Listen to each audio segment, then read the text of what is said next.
Yes, Trump is on his way to Washington, D.C. And of course, we are here, yes, for alien reverse engineering and the rise of cyber Satan.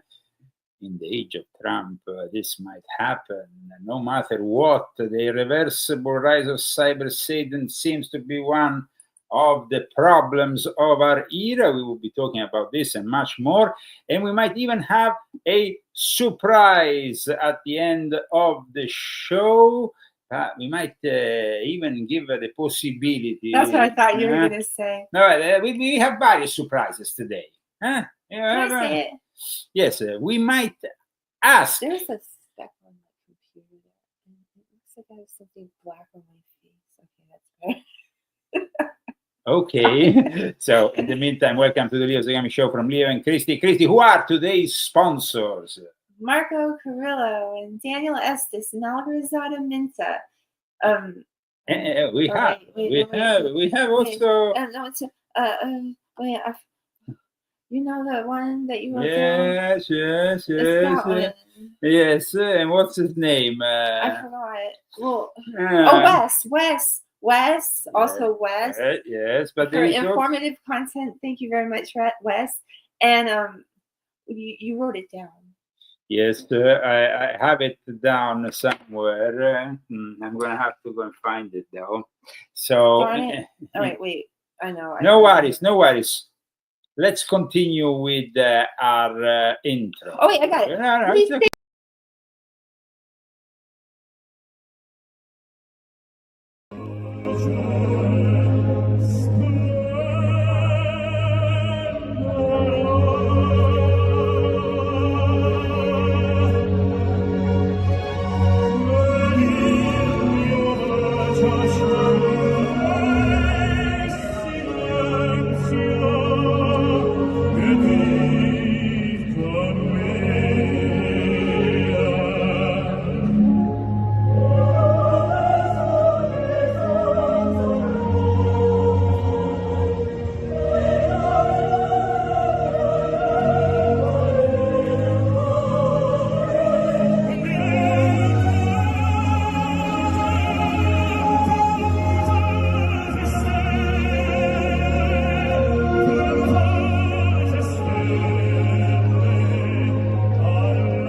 Here we are, ladies and gentlemen. Welcome to the Leo Zagami show. We have all the proper intro, so that's it.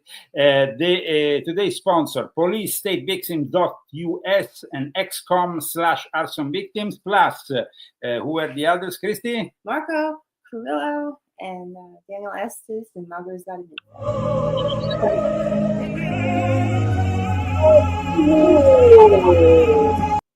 Però, and Trump eventually won. We always have a story behind this opening tune. This tune was sung by Christopher Macchio when Trump went back to battle in Pennsylvania, and is a tune dedicated to a victory.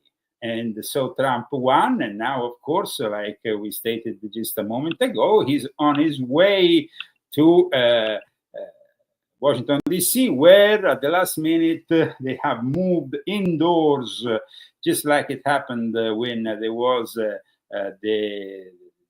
second oath of office for Ronald Reagan, who had an attempted assassination on his life prior to that.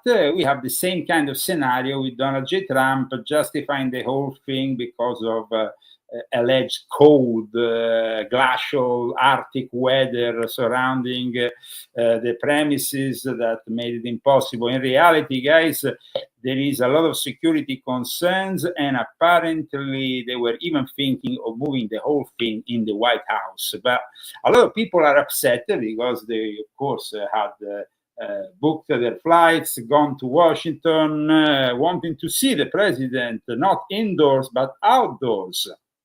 They will probably be still able to do that because there is some kind of parade going on tomorrow, this victory parade of Donald J. Trump.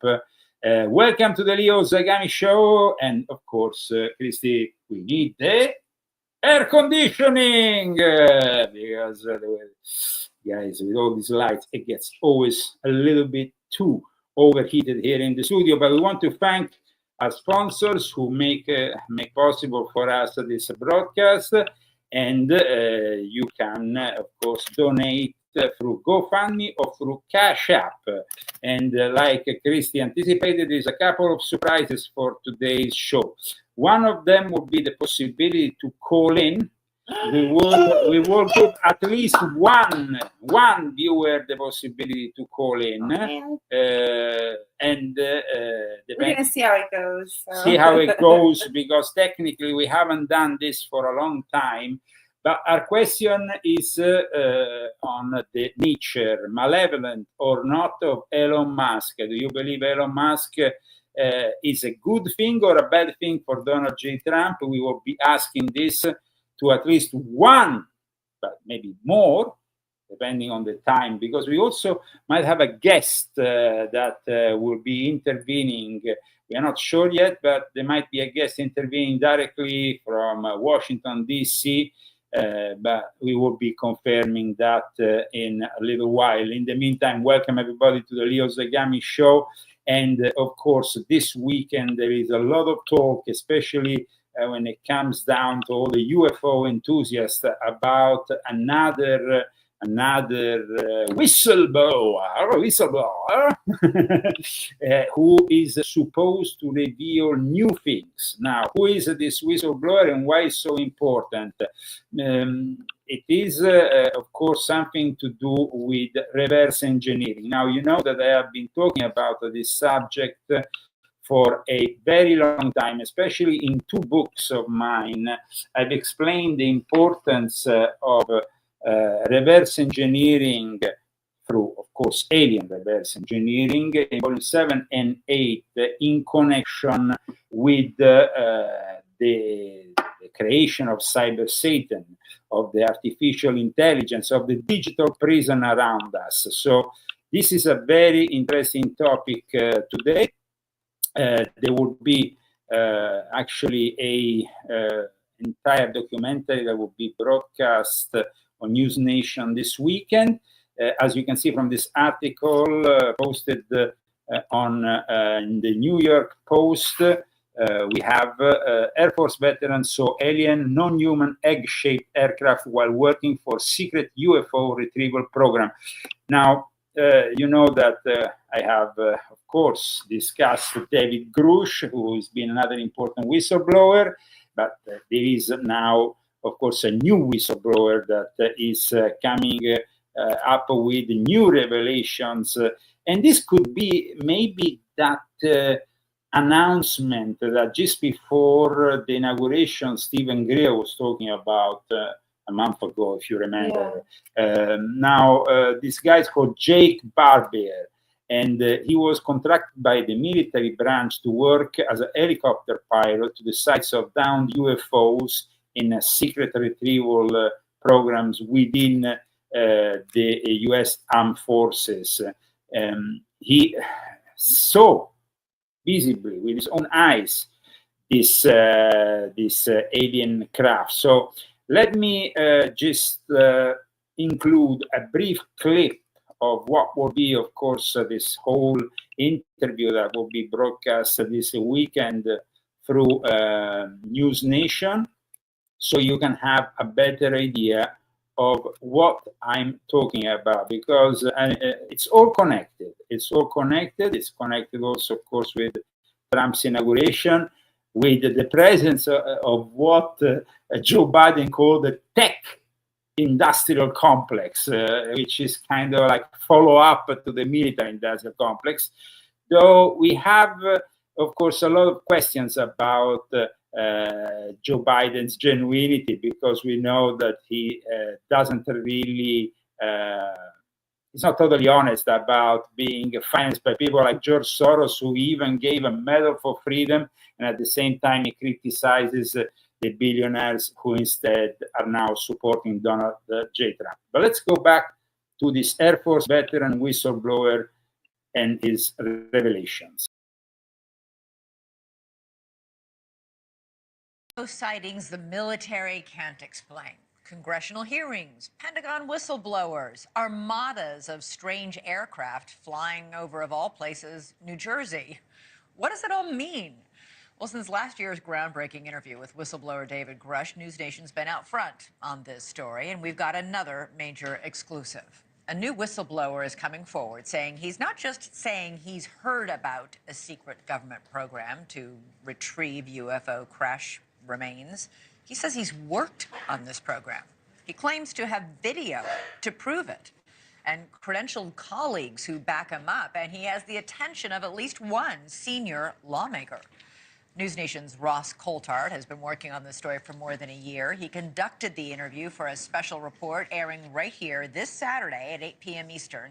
And News Nation correspondent Joe Khalil is here with a first look. Joe, these are pretty stunning claims. Yeah, they are, Elizabeth. The man you saw in the video, Jake Barber, he's an Air Force veteran, and he is coming forward with some shocking claims. The first person to go public saying that he actually participated directly in a secret military program that he believes was to retrieve UAP or alien craft. Now, Barber says he was contracted as a helicopter pilot. He retrieved all kinds of crashed craft. Some of it, he says, top secret and explainable. Others, he says, however, he believes were non-human origin. It's not just him. We've got 3 other military veterans backing up his story on the record and on camera to News Nation. So take a listen quickly to just part of Ross Coulthart's conversation with Barber.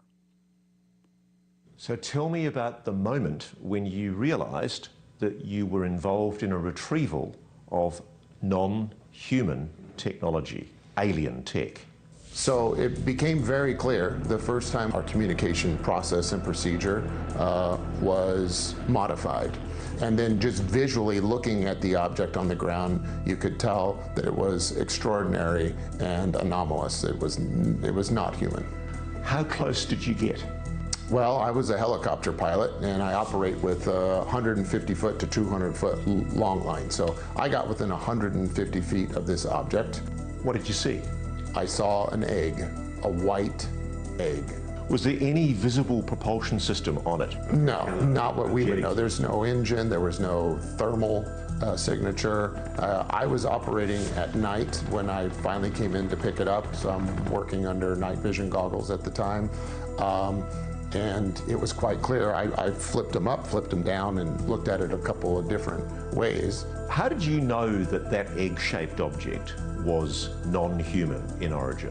Well, visually, after seeing all kinds of things in my past, it was clearly something that was ridiculously looking. It's inconsistent with anything I'd ever seen before. I can also tell you that the reaction by my team, we all knew we were dealing with something extraordinary. And at no stage were you ever subsequently told that the craft was of non-human origin? I will tell you that during this process, over the last couple of years, it's been confirmed to me by ranking members of the UAP task force that what we were working with that night was in fact NHI, and it was not a unique experience. Well, confirming, of course, the genuinity of his assertions is also a high-ranking military who told the News Nation that basically he's genuine. This guy is genuine. He's not somebody who's making things up. Barber is apparently genuine, and there is other high-level military veterans that are backing his story. So we will see, of course, just in a couple of hours, they will broadcast the whole documentary, which is another attempt, I guess, by Ross Coulthart, who has been very much on the case as an investigative journalist. But nobody's connecting, though, this whole reverse engineering with the rise of the AI and where we are now in our civilization. I mean, we have some incredible, shocking news in the last couple of days regarding the army of robots called Optimus that Mr. Musk is producing. He wants to produce up to 500,000 of these robots by 2027. And these robots will be used, Christy, part of them, only a small part, 1,000 of them, to go on Mars, which is, of course, one of the projects of Elon Musk. But 500,000 units by 2027, it's humanoid robots will be the biggest product in history, according to Musk. It's a new dawn. But the real question is, like this new magazine says, but the real question is, will humanity like what it brings? And so these Optimus robots, we have actually seen them already. You remember in the fall when he did this presentation in LA, you know, remember with the... They're so creepy. They are a little bit creepy. Yeah, this is Elon Musk introducing the Optimus robot. Developed for our cars, the batteries, power electronics, the advanced motors, gearboxes, the software, the AI inference computer, it all actually applies to a humanoid robot. It's the same techniques. It's just a robot with arms and legs instead of a robot with wheels. And we've made a lot of progress with Optimus. And as you can see, we started up with someone in a robot suit, sort of down, and then we've progressed dramatically year after year. So if you extrapolate this, you're really going to have something spectacular. Something. The thing is that if Elon doesn't produce them, there is always the Chinese that are ready to compete. So here is the problem: is Elon or the Chinese, or is Elon also embedded with the Chinese, like some people say? Definitely, there is people who don't like Elon Musk in the MAGA movement. Steve Bannon hates him, but the Chinese are also working on robots. Chinese Agibot eyes 1,000 strong humanoid robots army to beat Elon Musk Optimus in the race, of course, also for the AI, like I wrote also in my books. By 2030, China aims to be the leader for this kind of technology. And this Chinese robotic firm, which was founded only in February 2023 by Peng Zihui, who used to work for Huawei, is actually now rising as a very important part of what they call the Chinese robotic surge. And the robots are really becoming part of the year 2025 and of our economy. What do you think, Christy, of all this? I think that, you're the one who came up with, if you look up Cyber Satan, you wrote all about this in all of your books about how there was going to be a rise of this AI. And, it's coming true, and I see it really terrible. I mean, it's a terrible. I don't think it's a good thing. I think it's a bad thing. I think that there's too many evil people, and I don't like Elon. So. Okay, you don't like Elon, but like we said, Elon might be also the guy who might help America contrast the rise of these robots in places like China. However, how can you trust Elon? I remember when I included in the opening of the trilogy, my trilogy consists of volume 6.66, which is the Age of Cyber Satan, Artificial Intelligence and Robotics. It consists of volume 7, which is a very important book because here I start also explaining the reverse engineering of these UFOs, how it helped in the rise of the AI. And of course, this is about the occult roots of the Great Reset and Klaus Schwab and his great plan for 2030. Then we have, of course, also volume 9, which eventually introduces also the quantum computers, the quantum prince of darkness, the ultimate phase of the rise of Cyber Satan. And in this opening of volume 6.66, in one of the citations, I cite Elon Musk saying, "I'm really quite close. I'm very close to the cutting edge in AI, and it scares the hell out of me." So he himself acknowledges the dangers of the AI. I mean, the dangers of the AI, the dangers of something that might be uncontrollable. So we are here, of course, with the new revelations about reverse engineering that confirm everything I wrote in my books. And at the same time, we're in big trouble now. Yeah, because guys, these robots, like I said, are becoming also from this year something different. They will be this year part of the economy. They will be part of the rise of a new economy. So it's not only Elon Musk, it's everybody within that it's working. We are on the verge of a great transformation, and that's why I want to show you what Fox Business said yesterday about these latest developments. And I find it very interesting that all of this is happening at the same time in a kind of weird synchronicity.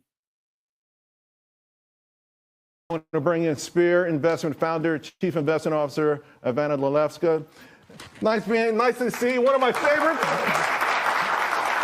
So, Jensen Huang, Mark Zuckerberg, Elon Musk. I mean, this is the year. They're saying now, the humanoid robots, right? The year of physical robots powered by AI. I want to share with the audience. This is from Citi, folks. And these are the different sort of robots and just how quickly the growth is going to be. And this is how quickly they're going to be ingrained in your life. Like it or not, autonomous vehicles, that's going to grow by leaps and bounds, 17%. Domestic cleaning robots, some of you probably need that.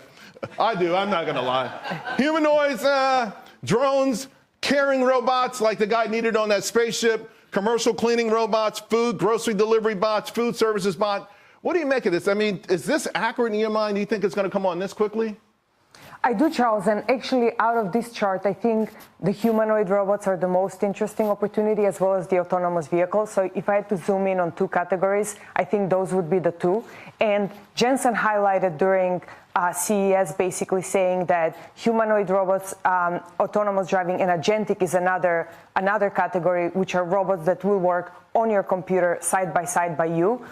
All three are going to be very important going forward. I interviewed Sam Altman, and we talked a little bit about, at some point, regulations, right? I mean, our great fear is that the robots will hurt us, like that album cover. Where do you see regulations? Because you don't want to stop the growth of this, but we also want to make sure that humans are safe. Well, that's a very interesting question. So for all three categories, there is different regulatory concerns. On one hand, you have agentic robots which work on your computer. Those, you don't need any regulation, and they're actually going to be very easy to implement because you can just install them and they'll work side by side with you. The humanoid robot, I think, was an interesting point that Jensen brought up, which is that they also work in our current infrastructure. So it's not like you need an extra lane to have a humanoid robot walk on. So that opportunity can also be very easily scalable. Okay. Autonomous vehicles are going to be the hardest because they will drive side by side with cars, right? So that's going to be a key. But I gave my theory at the beginning of the show why that won't happen. But I don't know if you were in it. You might have been in the green room. I got a theory on why maybe then we won't be allowed to drive with them. Let me jump in here because I want to share your expertise on the investment side. Her work is some of the best out there. You recently upgraded this sort of schematic. I love it, right? Because it breaks it down. We hear AI, and we just think one category, but you've got applications, and in that enterprise and consumer, you've got the infrastructure, cybersecurity, platforms, all of these different things. It's just really amazing. There's a big universe out there with this. That's right, Charles. So there is an entire value chain. When you see an application, there is an entire value chain that's behind it that's making it possible. So at the bottom, there is the hardware opportunity, which is the NVIDIAs, the Marvells, the Broadcoms of the world. But then there is a whole data infrastructure layer with companies like Snowflake and Cloudflare. Almost all of these are publicly traded companies. That's right. I want to bring interested in the Japanese snowflake. I mean, is that made by original snowflakes? This sounds really scary, guys. 2025, it's already getting ready to unleash not only this, much more. So you can have your own personal R2-D2 C-3PO. And I think that's... What is Tracy saying here? Nothing. Okay. I don't want your robot. You can keep it. You can keep it. We would like to give the possibility, and we haven't done this since the pandemic. So rules have changed now. We no longer have fact checkers on Facebook that can bring us immediately into an alt, blocking everything because maybe of the wrong word. And also YouTube apparently now is getting rid of fact checkers, and X, of course, is in the hands of Elon Musk. So we want to give the possibility, and we haven't done this for a long time, to call us to participate to the show with maybe a question about, and also an answer, because we would like to ask you, what do you think of Elon Musk? Is he a danger or a good thing for President Donald J. Trump? We need to know this and the Trump universe is a little bit in conflict because of Elon Musk. We know that, of course, Sunday might be the day TikTok is also altered and paused. But of course, we also know that Trump has already promised to support TikTok, and the CEO will be present at the inauguration along with Zuckerberg, along with Bezos, along with what Joe Biden has described in his last speech as the tech industrial complex. So this is very important. Now you can call us. Our number will appear on the screen. You can call us from the US or from abroad. Of course, if calling us from abroad, you have to add +1. We haven't done this for a long time, but we are giving you again the possibility to call in and participate for the Leo Zagami show. And I think it will be an opportunity for those who want to. The lines are open now officially. The number is +1 970 577 6369.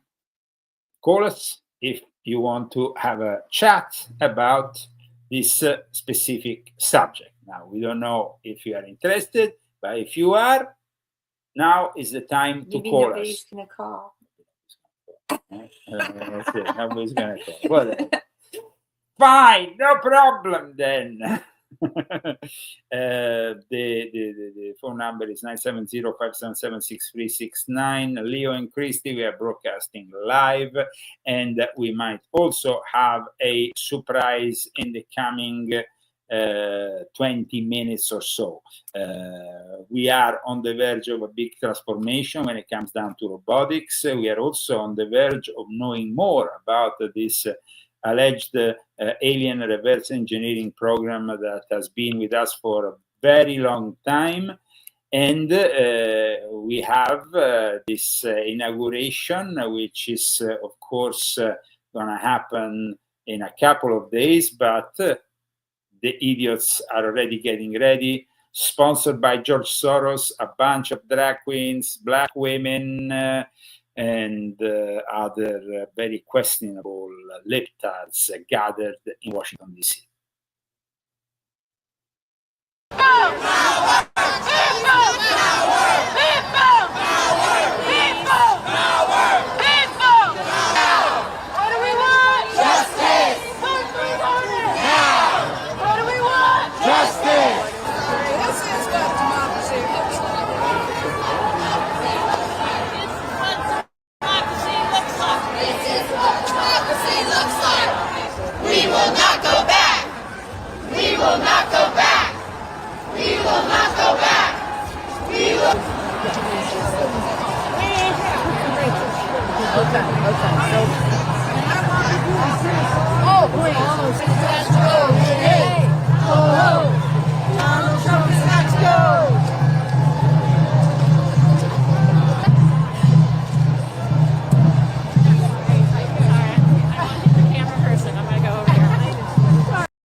Okay, so I guess that the mother of all idiots is always pregnant, and the produce is always being delivered.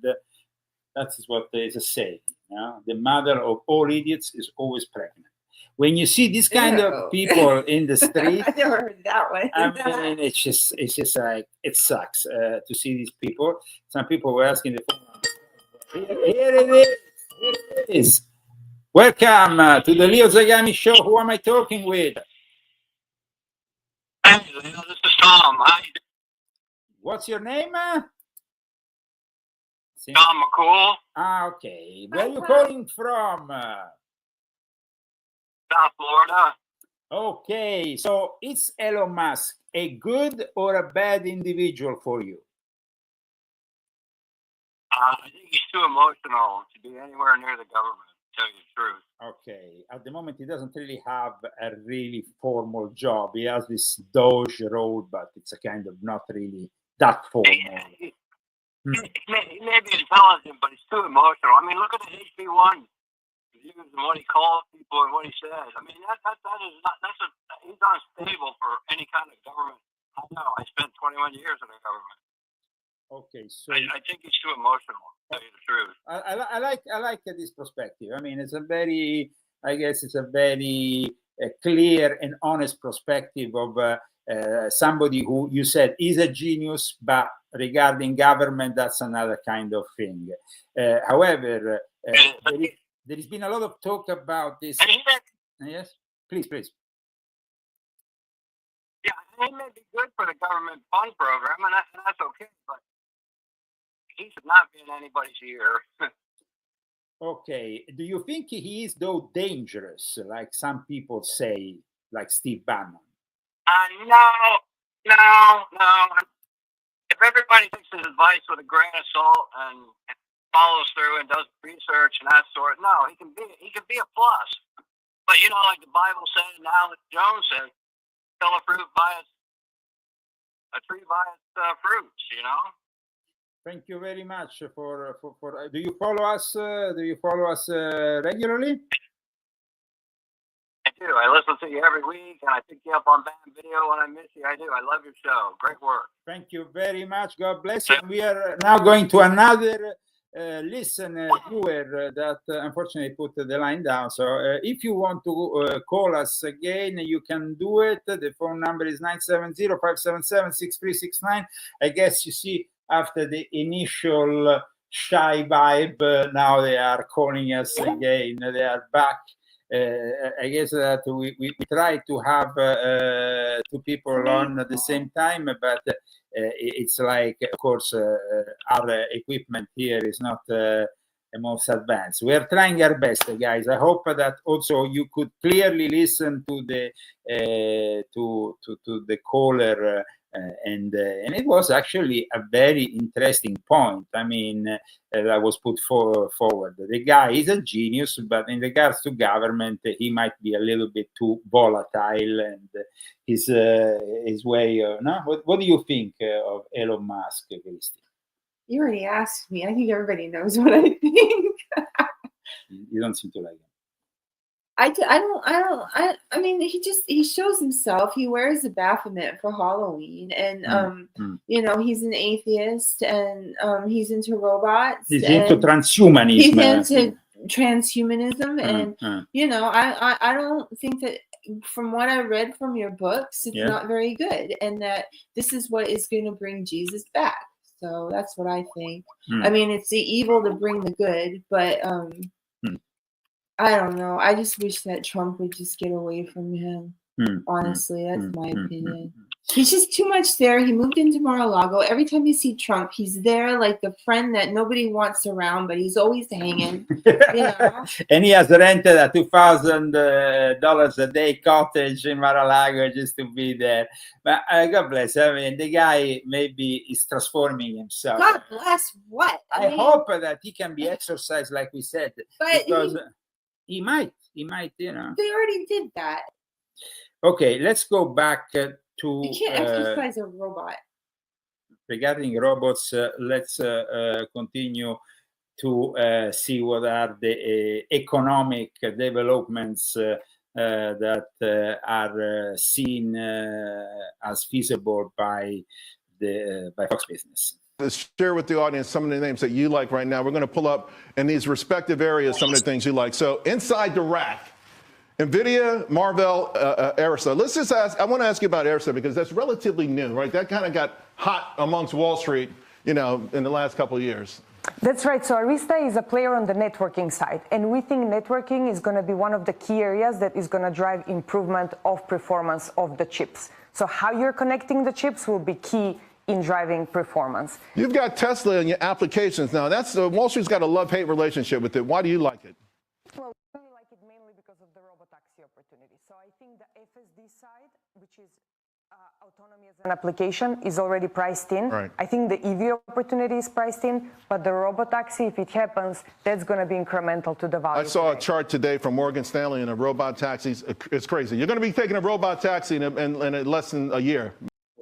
I don't want a robot taxi. I absolutely don't want a robot taxi. We have another viewer online. Welcome to the Leo Zagami Show. What's your name and where are you calling from? My name is Mary, and I'm calling from Illinois. Hi, Mary. Unfortunately. Hi, how are you guys? Unfortunately, well, we are in California. I guess that we have this blue cares around us, but we are. I think that things will actually be transformed soon over there, because it seems like Illinois, and in particular Chicago, will be hit by one of the first raids of the Trump era on Tuesday, when this whole operation for mass deportation is going to start. So who knows what's going to happen? I am sure, but I am far away from the city, so I'm not too concerned. But I just wanted to know if you guys were interested in my take on what's going on. Absolutely, and we would like to know your opinion on Elon Musk. No. Very, very evil. He was born and brought up for this day and time. Absolutely. He will be ushering in, I don't want to say the Antichrist, but he is here's my take. When I was 17 years old, a New World Order pamphlet landed in my hand. I'm 50 now. Back then, we were laughing about it because we didn't have cell phones. We didn't understand it's 4G, 5G. We're like, what is all this? So it was a conspiracy theory. I am living everything that was once a conspiracy theory come true today. We're living it. Did you ever hear the thing? It's one big club and you're not in it? It's one big club, and guess what? I don't know if you're in it. I'm definitely not in it. We're this not in was it either. set up long ago. I'm not saying Trump's the Antichrist, but he is. I mean, obviously, XRP, from what I hear, is going to take over the Swiss system, and we know that Ripple has the chips that's going to eventually go in your hand. I heard the interview that the guy from Ripple had acknowledged that he does have that. So my take is we are headed towards the mark of the beast. So, of course, you are criticizing here cryptocurrencies that a lot of Trumpians have found as positive, but there is a controversy around such cryptocurrencies. In fact, Christy herself has abandoned cryptocurrencies a while ago. From my life. Yes. I voted for him 3 times, yes, because I could not. Even though I know where we're headed, I could not have that woman come back, because that would have been a disaster right away. At least we got some more, in my opinion. I think we have a little bit more time. But even the Rothschild, I heard something that they're all in it on it together. I don't think Trump is going to take us to the mark, hands down. And he has surrounded himself with new apostolic reformation people with Noahide laws. That's all coming in to play. Paula White is a big Noahidist. So do you know what the new apostolic reformation? Have you heard of that? Yes. Yeah, he is surrounded by them. Surrounded. So, for the true Christians, Bible-believing Christians, I believe we are headed into bad times. What's your take? I agree. Well, I mean, Christy agrees. I'm a little bit like I'm on alert every day. She's on alert every day. I hope that exorcism that was done by that traditional Catholic priest who went to Mar-a-Lago immediately after the elections were won, in some way has brought some kind of a blessing into Mar-a-Lago. However, right, but the Catholic, no. You know, I was brought up Catholic. I was reborn again many years ago. But the Catholic, they're not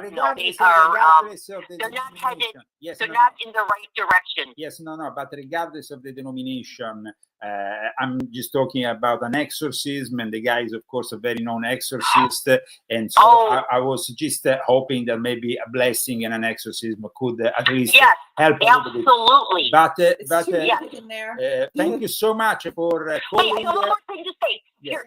But if all of America would just go on their hands and knees and repent and pray to God, I think we can reverse this.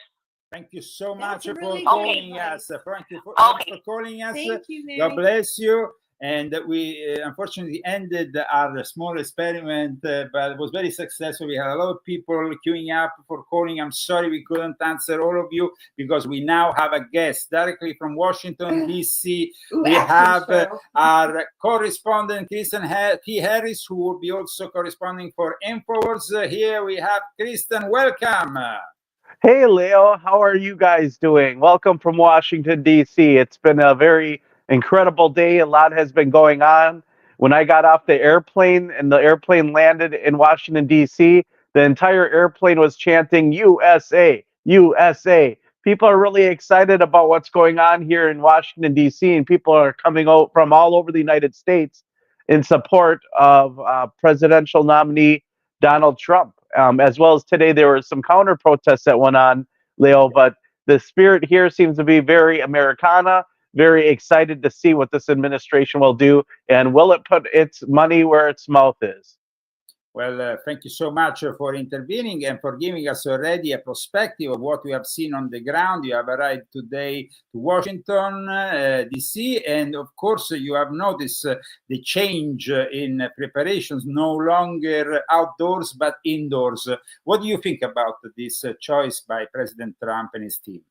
Well, I think it's a security move. In order to keep Donald Trump more secure, they need more controllable environment. Because if the environment is not as controllable and there's all those people there outdoors, I think there's some risk that is involved. But they claim it's going to be cold, 20 degrees. It isn't that cold. I'm from Milwaukee, Wisconsin, which is north of Chicago, for those that don't know, by about an hour and a half. And it gets below zero. And 20 degrees is, although it sounds frightening if you're in a warmer area like Palm Springs, California, where you are, Leo, it's not really all that terrible. If you bundle up, you get warm, and you get ready. And I used to live in Norway, so we were acquainted with temperatures. So I completely understand, though, the choice of moving it, just like Ronald Reagan did after he also suffered an attempted assassination during his first presidential term, and then of course he inaugurated his second presidential term in this Capitol Rotunda. How many people will be allowed, though, to get into the Capitol Rotunda for his office? I'm not sure the exact number, Leo, but it is just a small fraction of the hundreds of thousands that would be here outdoors waiting to see the President of the United States, or to come and experience the whole event. Now that it's moved indoors, they're opening up the local stadium and they're going to televise it there. And they claim that Donald Trump will as well be making an appearance at this hockey stadium here in Washington, D.C. But keep in mind, hundreds of thousands of people from all over the United States are coming here, and there still will be outdoors Megatron televisions for people to watch the inauguration. So I'm kind of curious to see what is going to happen, but I believe full-heartedly after 2 assassination attempts, what kind of security measures are you going to take? And I think it's a smart move for them to do that, not only for the climate-wise, but also in order to protect the President of the United States, who obviously has had egregious breakdowns in protection from the Secret Service. Yes, we have seen this service that we will be this. Security officials are prepared after months of planning. So, crane to your left. Got it. From only 150 feet in the air, pilots dodge buildings. And tower to your left side. Got it. Flying in a grid over the National Mall to scan for radiological or nuclear irregularities, threats like dirty bombs. So you're trying to create a blueprint of what the radiation in Washington, D.C. looks like ahead of the inauguration. Correct. Department of Energy scientist Jacqueline Brandon calls this low-flying helicopter one of just 2 of its kind, her office. If we find a radiological irregularity, we'll investigate it even further. Radiological irregularity, that's a bit scary. A little bit the thought of a dirty bomb bomb, it's quite scary. What do you think about this? Well, you know, it's interesting. They really want us to be scared about this, but I think that most of the fear comes from the government itself. It's just like on January 6th, when you called me, what was it, 4 years ago, and I was there covering January 6th. And the whole reason for them barricading themselves inside, you know, the Capitol Hill was because somebody left pipe bombs outside the branch of the Republican and Democrat wings, but we still don't know who that is to this day. But they could find, you know, any person that was there outside complaining or that walked inside the Capitol and break down their front door and come and arrest those individuals. But they still don't know entirely who laid down those pipe bombs, which were essentially dummy bombs that law enforcement used. So if you ask me, you know, Christian, they were actually, I had also not only you but other friends who were there, and they told me that the police was firing plastic bullets at them before they eventually entered the Capitol building. So I mean, they seem to have also been instigated, as well as, of course, like I explained in volume 7, which is, by the way, a book which is favored by the QAnon shaman. I described the whole thing as a psyop orchestrated with the help of the FBI, which is, of course, one of those institutions that we hope the Trump administration will reform as soon as entering office. But what should the Trump's administration and Trump himself do about the January 6 prisoners that are still there as political prisoners? Well, I think he should do what he promised he would do, and that would be release most of them on day one.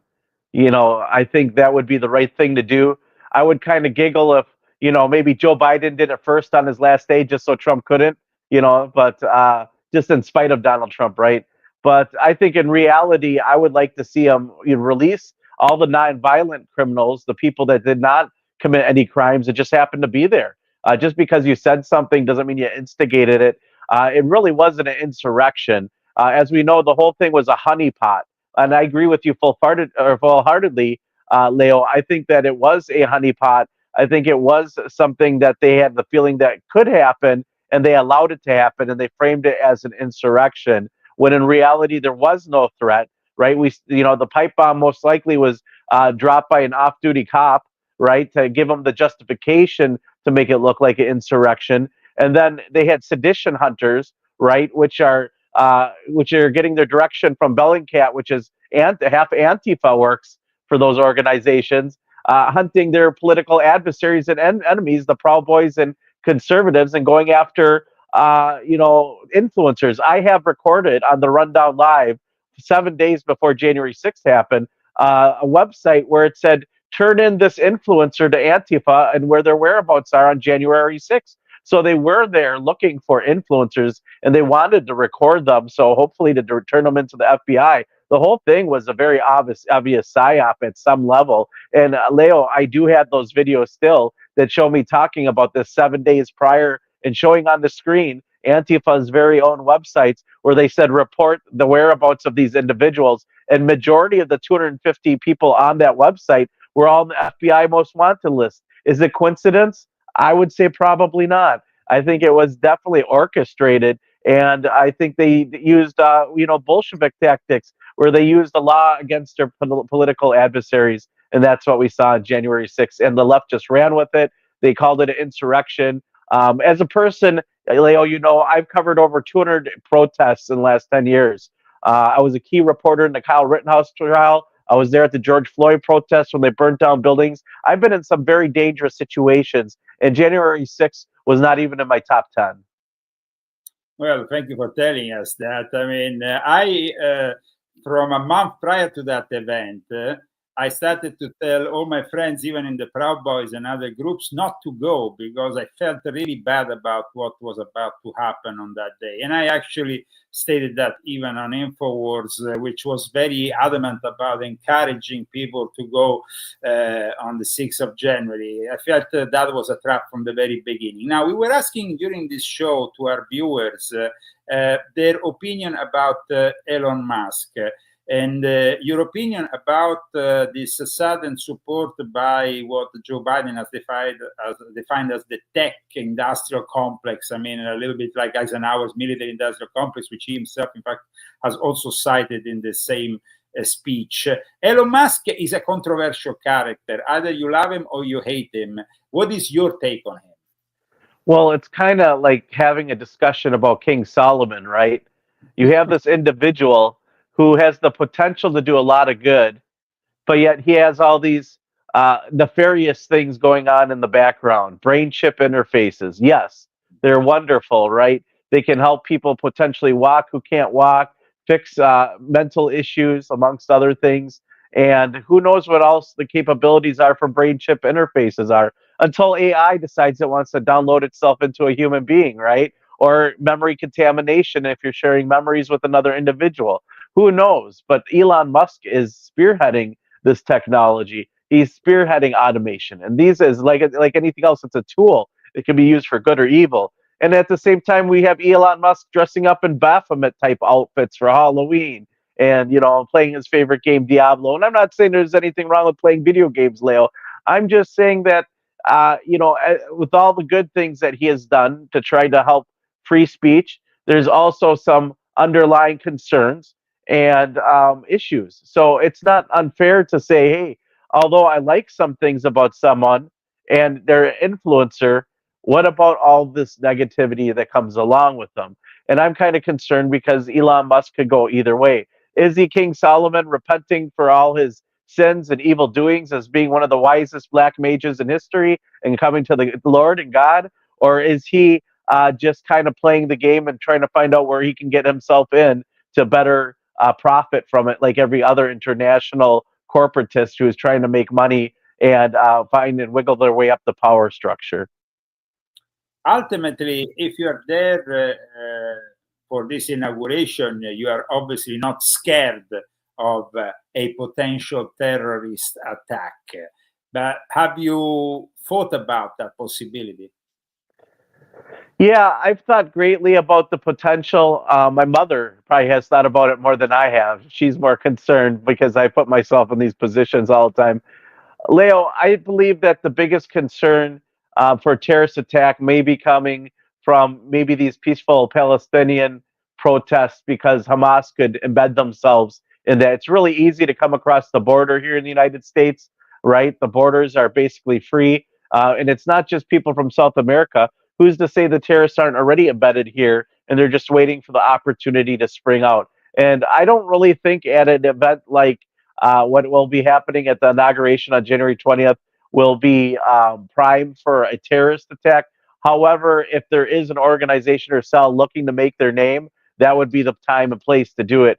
I just don't see it happening. The risk is too big when they could find a much more weaker link, a much more prominent time to strike and have better results. So I honestly don't think it. I know today there were leftists that were holding signs saying that we should storm the Capitol, not as in me, but as in the left, as in the liberals storming the Capitol. It's time for them to storm the Capitol, as if they were jealous that the conservatives did what they could never do. It's really interesting to see how the political paradigm is switching back and forth. Now, as far as the terrorism goes, I do believe there's a legitimate concern. I believe safety is an important thing. I don't believe that that it's likely to happen. But in a gun-free zone, in a gun-free area like Washington, D.C., it could very well be a prime location to do something like a mass shooting. Tristan, what do you think of these people, which I'm showing from this brief clip of today's protest in Washington, D.C.? I mean, they look like really the typical mentally ill libtards, because they are really mentally ill or deranged, or they are mercenaries paid by George Soros, or both.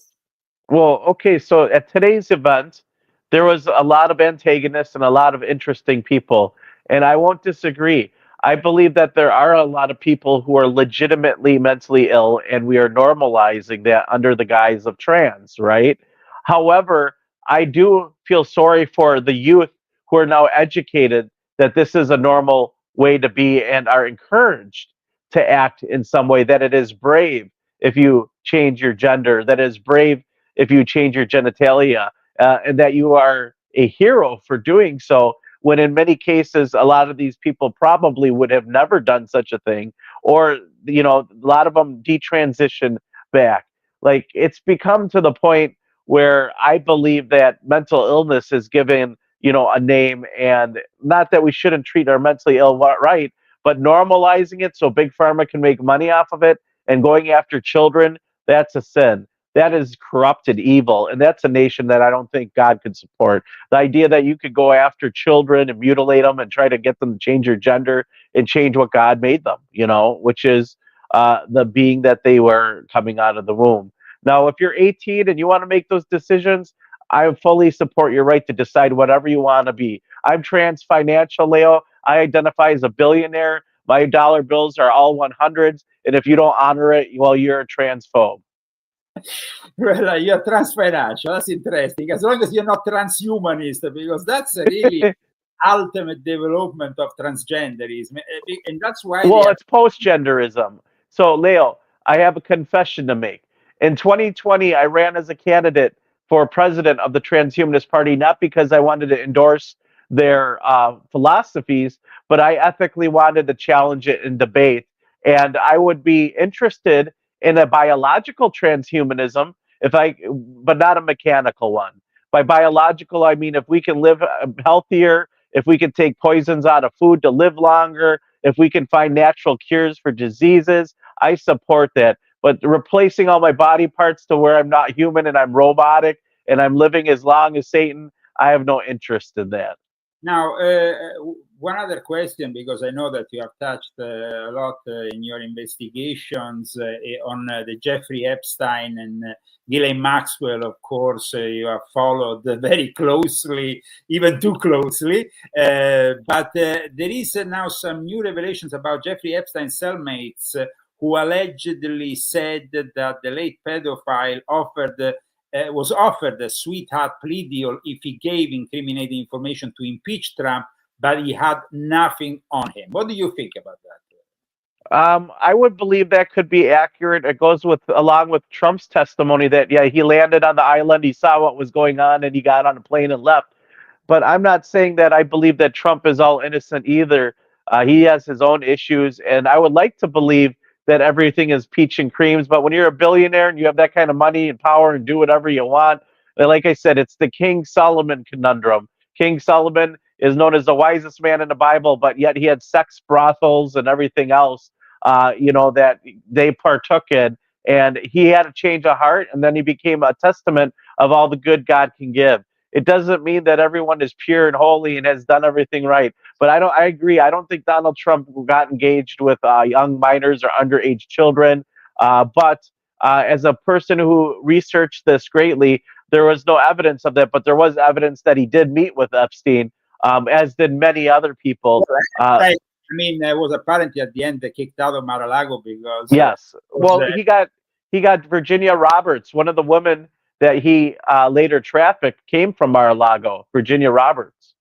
And the position of Trump was very negative in regards to Epstein. So let's see what's going to happen in the next few months regarding also further revelations that I hope will eventually come about Jeffrey Epstein, because it seems like this list of powerful people that he was also blackmailing was powerful enough to never really have their names fully revealed, no? Well, okay, there's a couple of things here to unpack. First of all, I think that there's a lot of names associated with Jeffrey Epstein that aren't related to child trafficking, because it is believed that he was also an arms dealer, because of statements that he's made to other celebrities that he dealt arms, which would make some sense. Also makes sense why you'd want blackmail and extortion on people.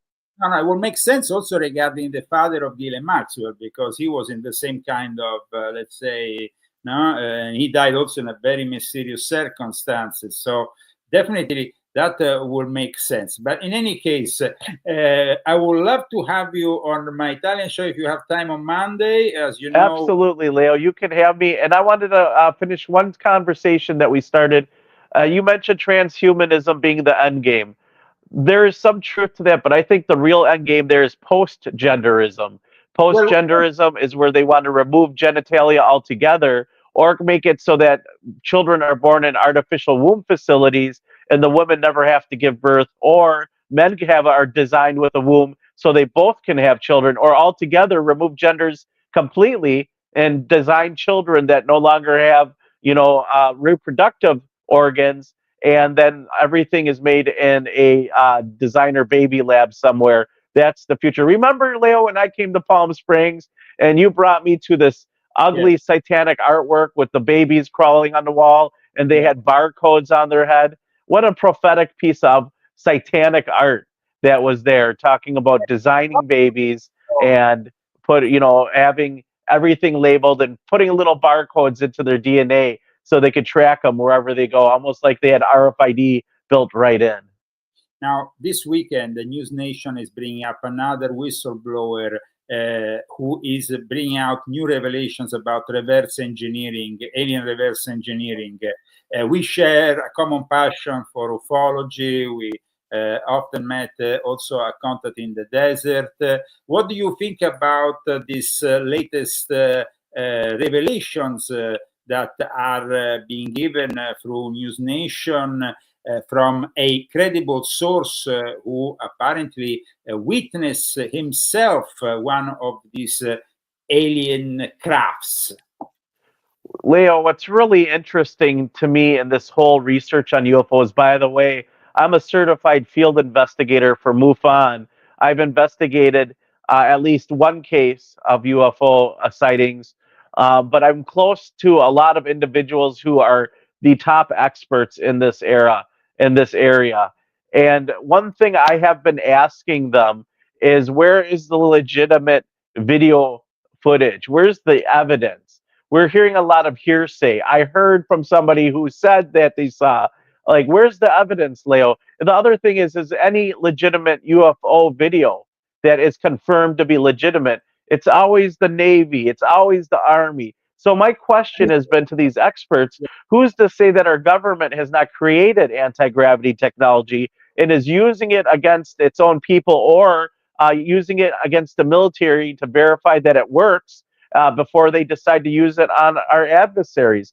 Because it seems to be only the military that has legitimate, verifiable UFO videos. And although there's a lot of things and speculation out there, a lot of the videos that are out there can be explained by natural occurrences, by airplanes, drone technology. But there is something out there that is unexplainable. And from my understanding, from the experts I talked to, they use what's called KK gravitons. That's something that they most recently discovered in the collider that they had, the particle collider. And what KK gravitons are mini black holes. So what happens is, if you can create one of these hydrogen colliders, these particle colliders in a smaller scale, it would create KK gravitons and it would make things weightless. Also, the reason why these UFOs appear and disappear is because they plug into the fifth dimension. They leave our dimension and they move a small amount in their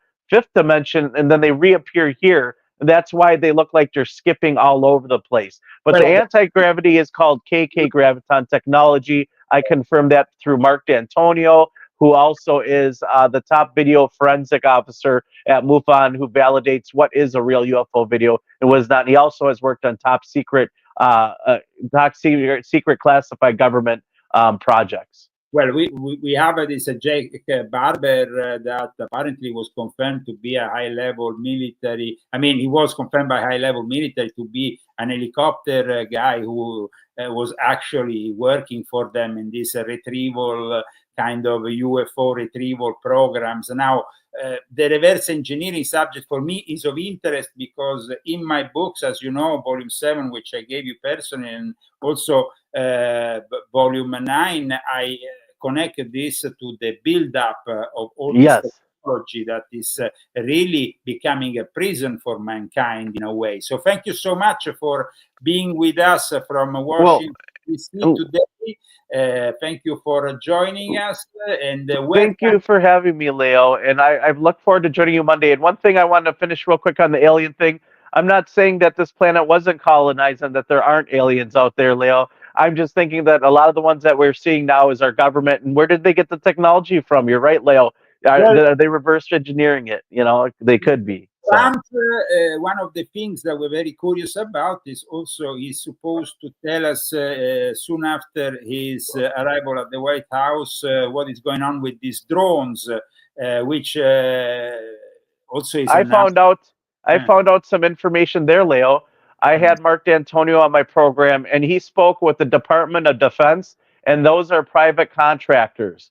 Private contractors that our government has hired to go across the United States. I don't know what they're looking for or what they're mapping out, but by all means, it's not China. They would have shot them down. They would know that they're in our airspace. If they were hostile to us, they would have shut them down. Yeah. So they're definitely private contractors, according to my source. And those contractors are, I don't know what the scope of work is or what they're searching, but in Wisconsin, the drones that are car-sized drones were flying over the energy power plants, the electric power plants. I don't know why. Maybe for the same reason they're going on DC. They're checking for potential terrorist attacks. I hope not, but I believe that would be a justifiable use. Yeah, with those special helicopters. Well, we pray also for your safety and for the safety. Thank you, Leo.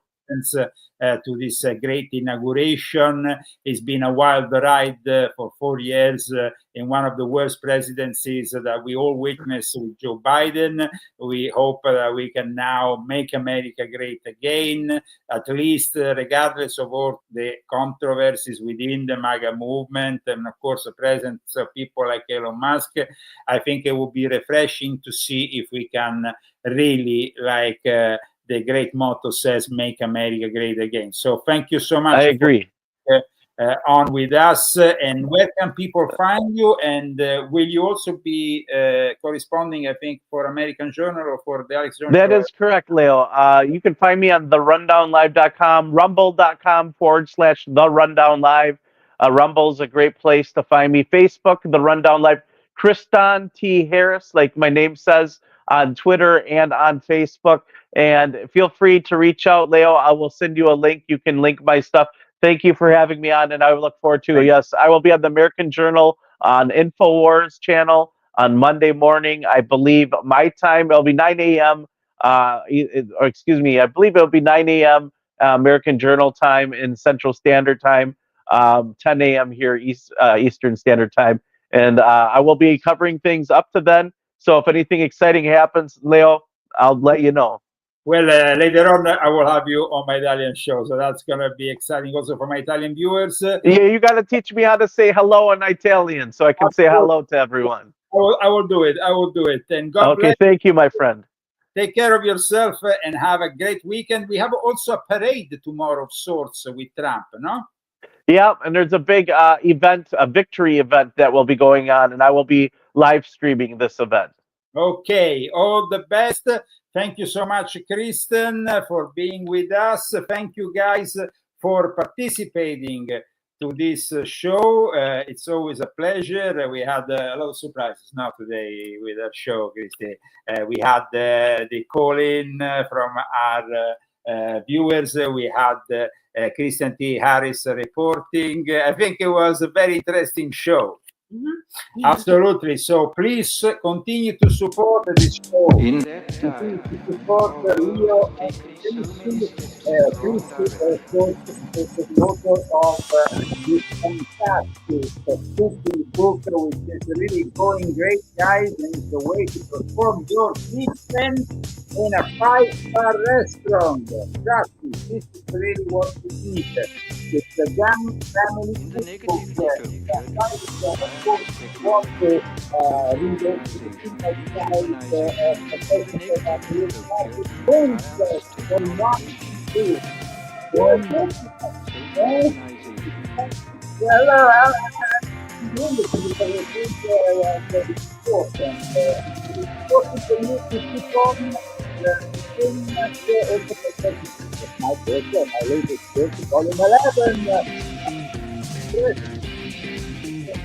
I don't know. All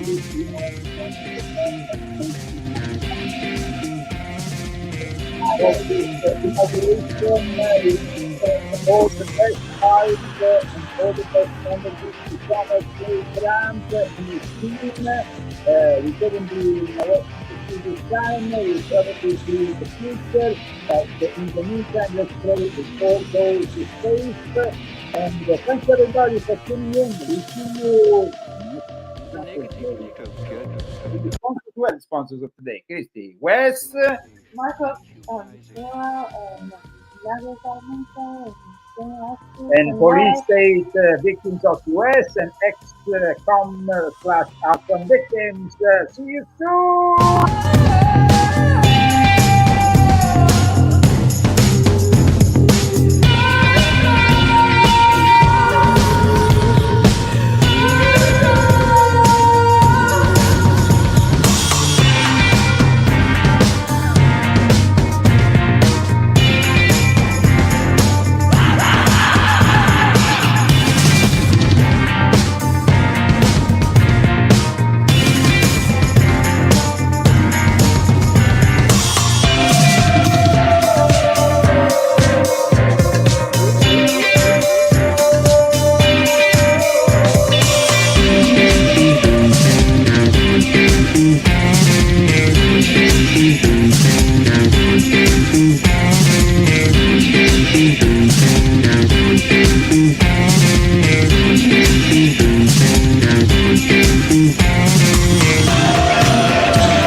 Technology, social organization.